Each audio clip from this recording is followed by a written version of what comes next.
What's up, YouTube? You know, some weeks I think that we've got everything down pat and consistent, and then life happens, and this is just one of those weeks where life happened. Unfortunately, I want to dedicate this episode to my Aunt Trisha, who we lost recently. She was a lifelong educator, and she was a lifelong outspoken person. So any of those instances where I feel that confidence to speak my mind, I like to think that maybe I'm channeling a little bit of her. But if life during the pandemic and being a nerd has taught me anything, that sometimes life's just one snap away from the infinity. But we don't come here to mourn the losses in the world. Not that they aren't important. We come here to enjoy, to see things that remind us of a happier time. And I like to think that, maybe the majority of the time when I'm not mourning, and other people are enjoying, maybe there are times that I'm here happy and sharing things with you guys, and you might be having a not so great time for a similar reason, and seeing some of the things I show you bring you back to a time where you remember loved ones or treasured memories or things like that. So, that being said, we still got collectibles to go through. We still got fun stuff to see, and I'm still your friendly neighborhood comic book dude. I think a good place to start is with a book, or something that resembles a book. The Marvel Vault. Written by our lovely friends Roy Thomas and Peter Sanderson. This book is chock full of goodies, as you can see. Actually, you can see the retail price on it, which isn't always the case with some of the things I share with you guys. This rare museum in a box, as it's billed, was a $50 collectible when you bought it. But like anything, Marvel's history is ever changing as we continue to add to it. So things like this are fun for the people that like them, but are a lot like computers in that 5 minutes later, after release, they're already obsolete because there's already something else down the pipeline. But that being said, that means people that are interested in this can get a great price, like $20, which is less than half of what this thing went for, and it is, I will call it new. There is a little bit of fraying on the plastic covering it, but it doesn't make it not new. That just means it's raring to get read. So, $20. What else? How about some classic Silver Age ancillary back characters? Those are always the harder ones to find when it comes to like toys and figures and first appearances. So why not just revel in it? Revel in the Silver Age Batgirl and Batwomanness. Not that we're gonna forget Batmite or Ace the Bat Hound, who have not gotten top billing, but this guy ranged somewhere between 21 and 65, so I think we're gonna go sit right about the $40 marker. This lovely piece from DC Direct, which we've got a couple of things from today because we love our DC Direct stuff. Trying to kind of channel a little bit of a classic older vibe today, maybe. What else? Another thing from our friends at DC Direct, and definitely older. This one actually I'm enjoying just looking at because I don't know if anybody has seen it. There's a new DC show. It was originally a DC Universe exclusive, but then it became a DC one day early exclusive, and now it airs in the CW a day after. Stargirl, set on the new Arrow vs. Earth 2. started off with an origin of JSA characters, and it still has JSA villains. Not going to spoil what happens. Who knows, maybe the heroes got scattered to the wind or something, but they're not where the villains are when the show starts. There's a lot of classic great characters from that like golden age of DC, be it Solomon Grundy, be it Sportsmaster. I'm just naming all the villains. I don't care about the heroes. Original Green Lantern, or what? Yeah, I think he was the original Green Lantern. Alan Scott, Starman, who ends up becoming Stargirl in the new show. Doesn't transform. Just new person that is a girl versus the man. What else? I don't know, there's a lot of cool like golden age people though.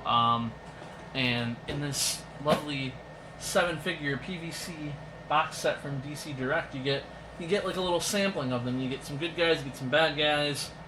It actually looks like more bad guys than good guys, because I count 4 bad guys and 3 good guys, or 2 good guys. I actually don't remember if this version of Huntress. It even tells me in the back she's actually a member of the Injustice Society. So, Alan Scott and Flash are your only heroes in this bunch of baddies with Solomon Grundy, Vandal Savage, Icicle, Shade, and Huntress. That's pretty cool though, and it's not that pricey. I mean, it was between $53 and $59. It's $55, so nice solid number. So there is that. What else? Oh man, classic 80s horror movie. Can you name it? I'll give you 5 seconds before I answer the question. You pause me, and I'll give you a clue. One of the characters had the name Flyboy. Set in the 80s, and it was a pandemic of sorts. 1, 2, 3, 4, 5. Did you guess it? Dawn of the Dead. One of our lovely cult classic series figures from our friends at NECA there. This is the iconic plaid zombie that you see on a lot of the posters and covers for Dawn of the Dead. So it's weird too. A lot of the iconic zombies from yesteryear are just one-off random characters off to the side. Some of them didn't even have screen time, or not very much screen time. Return of the Living Dead's Tarman. I mean, he's not a star, but people will remember Tarman a lot quicker than a lot of the characters' names of the kids in the movie. So, Dawn of the Dead. He was a weird range. The low was 25 for an open one, and 100 brand new. So I think we're going right about 60 for our friend, the Plaid Zombie. This little preview action and some other guys. Alright, what is next?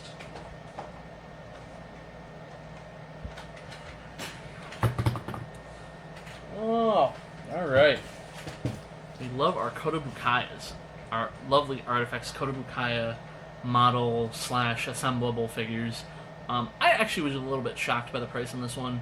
Maybe I shouldn't be, just based on the fact that it's a sidekick and not the main character, but I don't know, Kotobukayas in general just seem like they should run high. But we got our friend here, War Machine, from Iron Man 3. Seal was never broken to check this guy out, so this is as new as it gets. That is the full display of what he would look like when you set him out.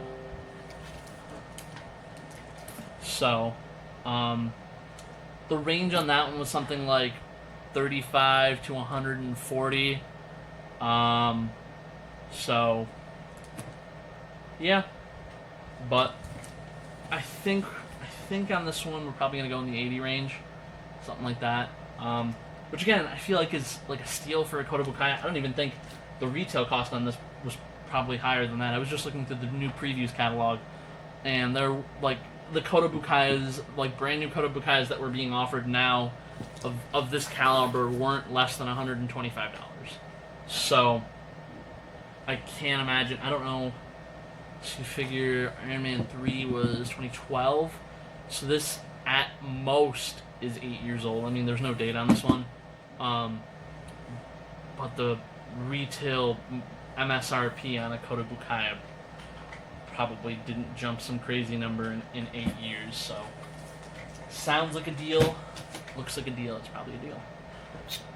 What is next?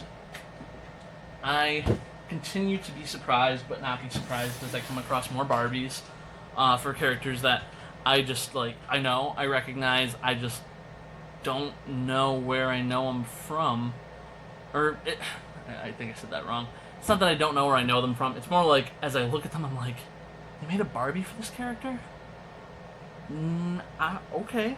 I never would have guessed that they would have made a Barbie. Not because the character isn't like popular or known or anything. Just, you know, I'm not usually thinking of comic book characters as Barbies, I guess. So, but sort of in the vein of the recent Harley Quinn and the Birds of Prey, we got a Bird of Prey, Black Canary. Lovely Barbie DC Mattel partnership line here. Cool bit of blurb on the back. Nice little backdrop that she's got in her box too. Another like weird range, like 25 I saw was the low. The high was 105. I think we're gonna give old Dinah Lance here a send off of about $65. So seals are intact on her too, so super new. Let's see. So I think I've beat this horse to death. In that I've told you guys several times I'm not a huge star guy, like space, things like that. I have nothing against any of those genres of nerddom. I just never got into them. I like my stuff to be on terra firma. So, but still a cool piece. So I came across another one of those Mezco redos, not really Mezco, or not a Mezco, I'm sorry, Amigo. One of the what are they? Marty Abrams presents Mego, the like Target exclusive ones. And we got a Gorn. All the ones I found for you guys before were like classic Universal monsters.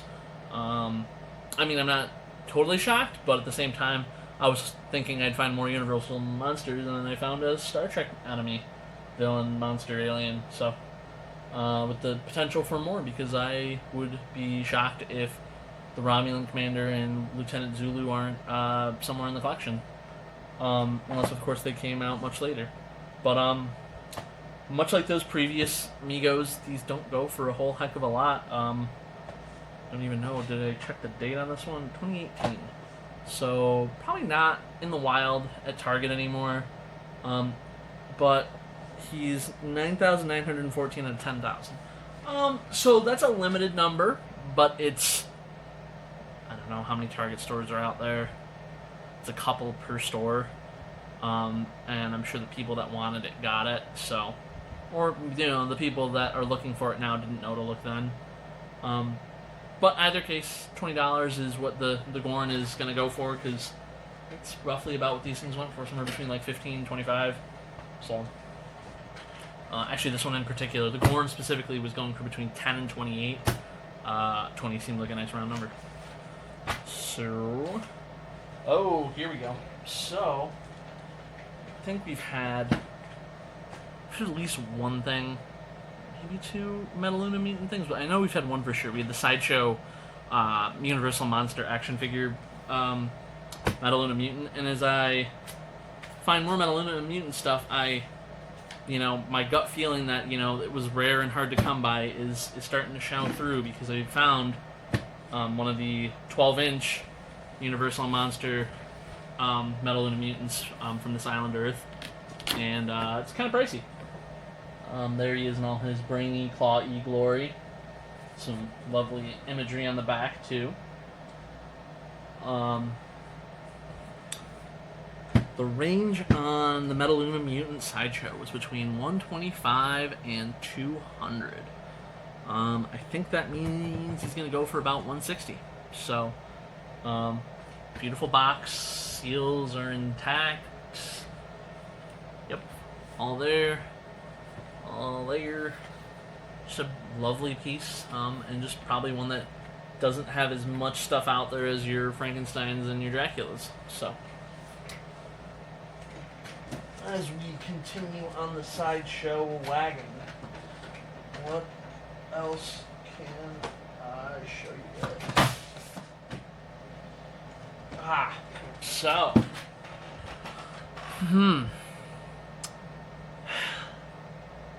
this one I had some, I have some like personal feelings towards. I've always been a big James Bond fan, and I'm definitely one of those people that has a hard time picking my favorite Bond. I mean, I will say I like the classic Bond stuff a little bit more than the current Bond stuff, but it's not so much that I like the current stuff less, it's just that I have a nostalgia for the old. And, you know, things like Thunderball, it's you know, that is quality, you know, Bond, you know, stuff. I think back to, like, some of Sean Connery's best stuff, and that was one of them. So... man. But yeah, this is a Sideshow. He also comes with a cool stand.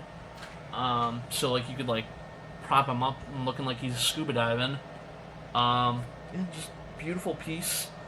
About 16 years old at this point. It came out in 2004. So, you know, gonna be a harder to come by one. I found one for as low as 45, but it was just him, none of the equipment, not the stand, no box. And then I found it as high as 195. So I think our sweet spot's gonna probably be 120. Beautiful piece though. Next, one of the newer NECA figures. In fact, we actually had the older NECA version of this same figure, the like cloth one. I want to say last week, either last week or the week before. But we got one of the, you know, box style. It's like slightly predated like the current like Ultimate editions, you know, with the thicker boxes and the more like stuff. But you know, they're in the vein of like being able to slide them onto your bookshelf with all the other figures in the line from that, or whatever figures you got. But it's pretty cool. I actually don't remember this one, but I think I vaguely remember this is one of the ones that like Jason wasn't the primary killer, it was somebody else at first. Feel free to correct me if I'm wrong. It's been a while since I saw Friday the 13th, especially the later ones, because it's like you start them, and as you get further and further in, you're like, how much more can I watch of... Not that it's bad, just, you know, you get to a point. So, there's that. Low was 15, high was 45, just right easy $30 for this guy. So, what's next? Oh, this little piece was cool, and I was reasonably shocked at the price. Once in a while I look at some of this stuff and I'm like, I could see owning that. But again, I'm subject to the same prices that you guys would be. You know, I might get a little bit of consideration, but nothing too crazy when it comes to, you know, based on what the item was selling for. And I found this lovely Ark of the Covenant, you know, desk ornament, you can call it, but it's a business card holder. You can put them on top there and like display them, and it's pretty cool looking, and it's from Gentle Giant, so you know it's good quality. I found exactly one of these sold, just one, and it sold for $150. And as much as I like it, I don't think that I'm a big enough Indiana Jones fan to justify a purchase in that range. That being said, usually I like to do the average. There isn't an average, so the price that the owner and I agreed on for this one was going to be $100, which is pretty good. I think all things considered, you know, with only one sale to base findings on, that's a savings of about 33%. So if you're a big Indiana Jones fan, especially, you know, the face melting artifact in question. This one might be for you. Let's see. Oof. Alright, I think this one's going to be our holy grail for the day. No pun intended, given we were just talking about like mystical objects here. This comes from our friends at Executive Replicas, which is another one of these overseas-based... Man, I hate to say this because I feel like I'm knocking them when I say this stuff, but it's really a compliment if anybody from Executive Replicas is watching. They're basically a Hot Toys synonym, is the best way I could put it, because I think the other word I would have used would be rip-off, and that does sound like an insult. But their aim is to make very high-quality figures, very, like, articulated, very, very recognizable, things like that. And I can say without a doubt, it looks like Betty Page. The box is open, but the figure has never been removed. It's a beautiful box. Just like all in the presentation.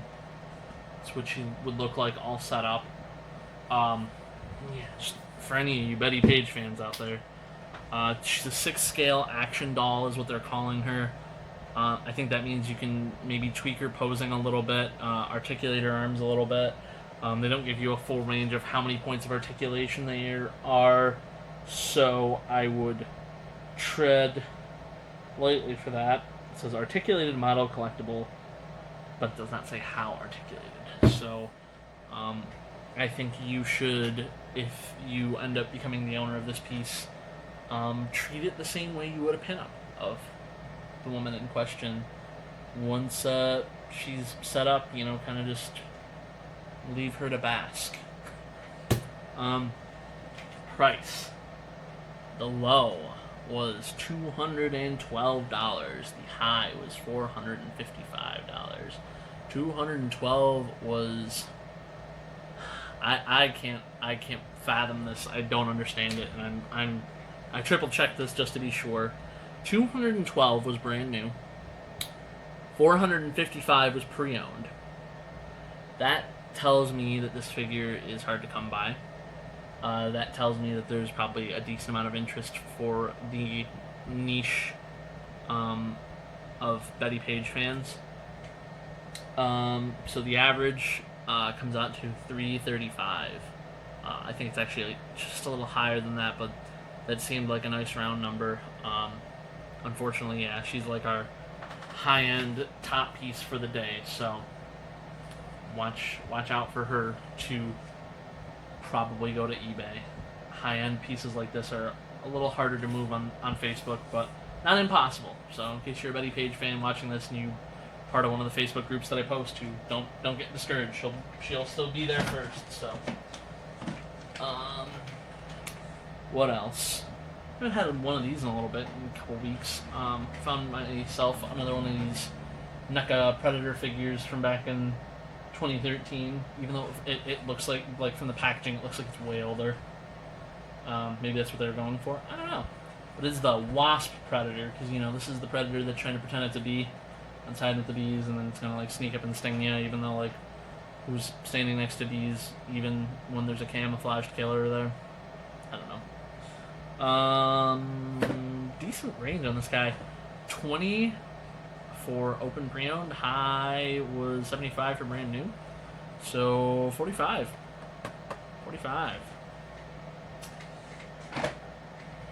Moving on. Oh, one of our friends here from McFarlane. We had a Chucky last week. This one definitely looks a little creepier. I don't know that I would mistake this one for a doll, truthfully, but then again, nobody should have ever done that. And ourselves a little Child's Play 2 Chucky Action. I mean, he looks straight creepy. From our friends at McFarlane's, their lovely Movie Maniacs collection. 1999 was when it came out, but somehow the price did not stand the test of time because he's only going to be $25, and I can't possibly imagine he was a whole lot less than that when he came out. Maybe 15, maybe 20.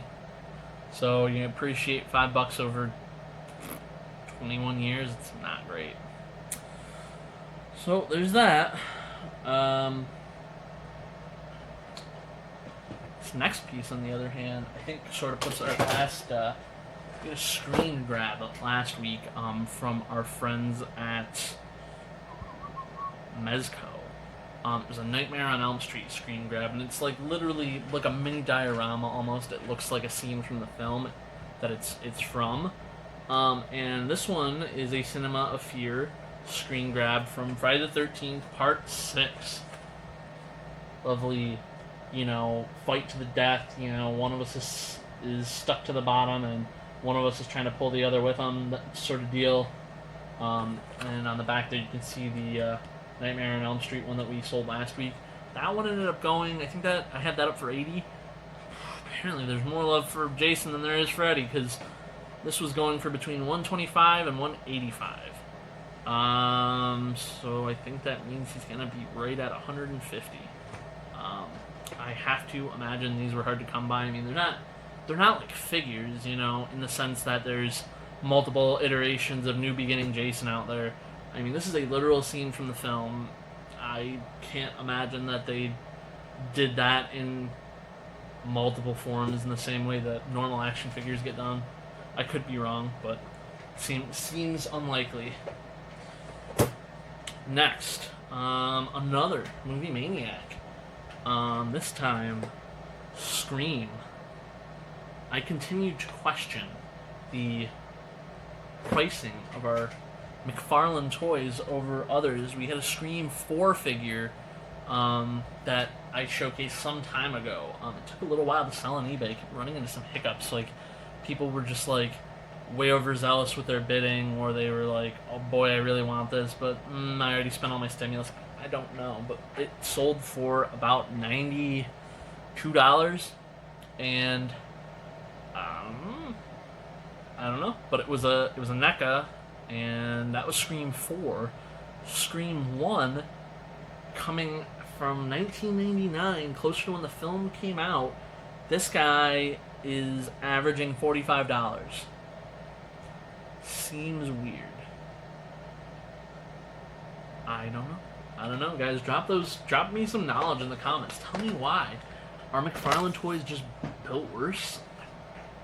Do NECAs just look better? I don't know. I've looked at a lot of these things, and I have a hard time judging myself. So, ooh. If one Koto Bukaya didn't do it for you, time to up our game. So, let's see. We had a Grievous Koto Bukaya at one point. We had a Boba Fett Koto Bukaya very early on, like week 2. I found a Darth Maul Koto Bukaya. And the cool thing about this is it's actually based on like a Japanese ukiyo design of Darth Maul, like the pose and everything. It's really cool. I'm not a Star Wars guy, but man, pretty nice. It has been opened, and because it was open already, I checked just to make sure all the pieces were there. So that is the case for our friend here. It looks like the average price for our Darth Maul friend here is $150. So that is what he is going to go for. Which, outside of that Iron Man one I just showed you, of the 3 Star Wars that we've had so far, he's the cheapest Star Wars one. The Grievous sold for like $400, and I think Boba Fett was like $250. So, no, I always thought Darth Maul was popular. I mean, Frank actually has a big Darth Maul shrine. So, yeah. Alright, what else do we got? So I've shown you guys a handful of omnibuses up to now, and this week I couldn't find any. But there are a lot of MMWs, which for those of you that aren't familiar with MMWs, they are Marvel Masterworks. And the short answer on what a Marvel Masterwork is it's a smaller hardcover. So if you imagine the omnibuses were holding like 50 issues, let's see, what does this omnibus hold?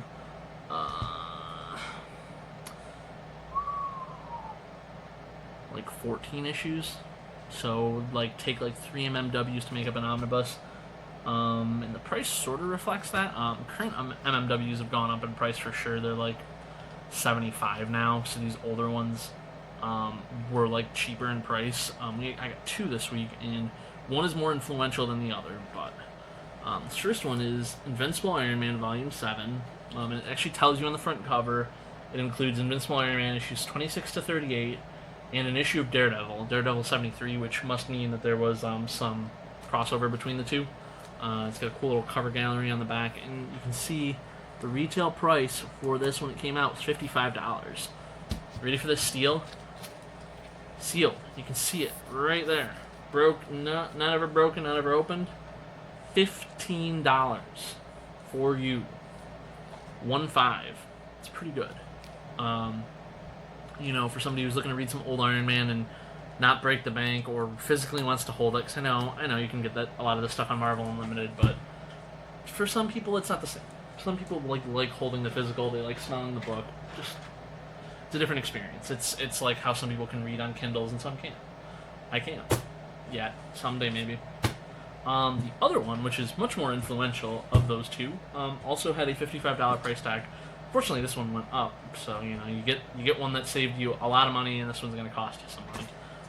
This one is Amazing Spider-Man Volume. What does that say? Volume 13. This includes issues 121 to 131. A lot of big things happen. What do we got? Death of Gwen Stacy, Death of Green Goblin, First Punisher. Just a lot of bonkers things happen in these like 11 issues. So this would have cost you $55 back in the day. Again, also still sealed, never opened. Great way to get some of these issues without having to actually buy them. $85 is going to be what this nets you. The average, just so you know, was between 60 and 110. So even then, the lowest price was higher than the retail. Not by much, obviously, but that'll be a cool little piece for somebody that doesn't want to drop the hundreds and hundreds of dollars on a Punisher and or the not very much money on a reader copy of First Punisher. I mean, you get 10 other stories to read too. So let's see, as we near the end in one of the shorter videos, had a couple of these for you guys lately. These like Toy Biz 5-pack, 6-pack action figure things. I'm not sure how many more of these are out there, but here's another one. It's a 5-pack of the OG X-Men, or the all-new X-Men as I like to call them, because that was a great run. But no, these are the original 5. You got your Marvel Girl, Iceman, Cyclops, Beast, and Angel. I think this is also the most expensive of the 3 sets that I've shown you, the Avengers and the other X-Men one. This one is going to run you $60. The low was $8, and the high was $110. Honestly, though, the averages were the real averages of what was actually normally selling. Because that eight looks like somebody got real lucky on a bid one night. But the averages were sitting somewhere around the $50 range. So that's the $60 that we're asking is a lot closer to that. I apologize to anybody out there who wants a fluky $8 one. If it doesn't sell on Facebook, maybe you'll get lucky and catch it for $8 again. But so there's that. Next, one of our lovely DC Directs this week, we got Shazam, the original Captain Marvel himself, aka Billy Batson. And if you don't notice him because he's super small in there's also a little Mr. Mind figure, the guy that had a little cameo there at the end of the Shazam movie when Dr. Sivana was what's his name, Dr. Sivana or Professor Sivana was locked up there. Mr. Mind came and visited him. I think it was Dr. Sivana. Shazam is gonna get you for $75, which is also roughly the same time his TV show came out. Was 1975, 1977, something like that. Shazam Power Hour. So, I don't know. I don't know if there's some significance there or if that's just a fluke. Let's see, what else? Down to the last two. So this next thing, we haven't had one of these in a while. I have somebody who's a fan, a subscriber of the page, who is very, very big into Living Dead dolls. Most of them get into her hands before they ever hit the internet. But she's gotten a lot, and I think we're starting to get to the point where there might be a little bit of overlap, and that's the case here. So we've got a Menard from the Living Dead dolls. Looks like a decomposing zombie there. Very inexpensive. It's $25. So, you know, any of you Living Dead doll fans out there that are interested in that, I'm not going to be shocked by the fact that this probably won't last long at that price point. The cheap stuff tends to go first here at your friendly neighborhood comic book dudes marketplace. So that's actually the name of the Facebook group that I sell most of these items out of. In case you were ever interested in joining up, feel free to search that out. Send an invite. I will accept you until you give me a reason not to. So, last but not least, second most expensive item for the day. He was either going at the beginning or he was going at the end, and considering I buried him under all the other things I was showing you guys so far, it seemed better to just wait till the end. Oh, is a Savage Edition Incredible Hulk painted statue from our friends at Bowen. Beautiful. It's same vein as the Moon Knight I showed you guys. Actually, no, that was Marvel Premiere. There was a Dormammu bust. That was a Bowen. These are limited number. Very random number they chose. It was out of 1900. He's number 1683. So, beautiful piece. Heavy as all hell. Over 15 inches tall and sculpted by Kuram Alavi. It's just a beautiful piece for any lover of Hulk. And just kind of just sells himself, I feel like. Oof. It's about 8 years old. Came out in 2012. Just got that like very classic Hulk look. You know, not quite Ferrigno, not quite Ruffalo. Definitely not Norton or Banner. Thankfully. But his range was a close one, but high priced either way. The range was between $250 and $330. The agreed upon consensus was $300. So that is what our friend the Incredible Hulk will be going for. But other than that, that's what we got for this week, guys. One of the other things I will say too, there was before the pandemic, some time ago, a friend of Frank Togo's, who has intimate knowledge of his collection, said he was filming a documentary. So given the pandemic's slowed social interaction down, not knowing when we would be able to finish that, I took the liberty of going through the house and sort of. I'm not a documentarian. I can't speak to any sort of film flair in the imagery, but a little 5-minute tour of the Frankenstein, just to kind of show what it looks like before too many more things, are sold off. We're at about 15 weeks, and looking around, it wouldn't look like that much has disappeared. But yeah, just something we were talking about. Just something to have to be able to look at. So probably in the coming days, I'll after this video, probably see that up on the page at some point in the near future. Hopefully too, again, also in the future, a better quality, higher quality documentary might be created, that will also be out there to enjoy.